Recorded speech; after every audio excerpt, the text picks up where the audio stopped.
Ça, c'est Windows 8. Ça, c'est encore Windows 8. Ça, c'est Windows 8 aussi. Et ça, c'est Windows 8, même si ça ressemble beaucoup à Windows 7. C'est le plus grand changement jamais subi par Windows.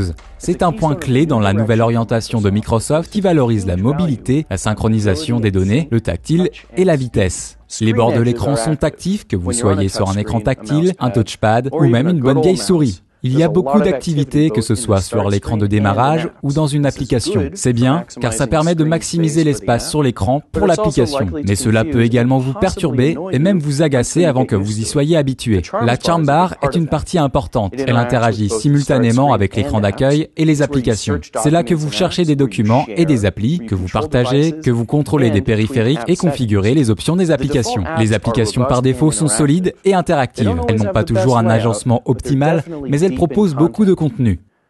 Il est difficile de différencier les fonctions cachées derrière un des bords et celles qui font partie de l'application. Cela peut être un peu perturbant. Les carreaux animés permettent de voir facilement les mises à jour et peuvent être éteints si vous trouvez cela trop chaotique. Microsoft ne nous a pas donné beaucoup de temps pour tester cette version RTM, mais la synchronisation a l'air de bien marcher avec les applications et quelques comptes non Microsoft. Utiliser un compte Microsoft apporte plus de paramètres pour les mots de passe, le journal photo et les applications. Le bureau ressemble beaucoup à Windows 7, mais sans les bordures translucides.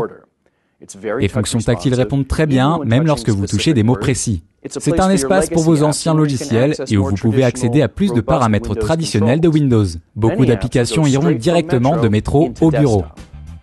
Windows 8 répond à plus de questions au sujet de l'avenir de Windows qu'il n'en laisse de côté, mais il reste encore quelques inconnues importantes.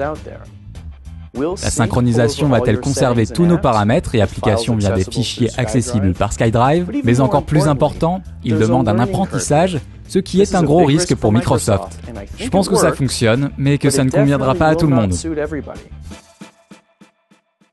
En vidéo également sur Dailymotion YouTube et en podcast iTunes. Retrouvez-nous sur Facebook /CNET France et sur Twitter @CNET France.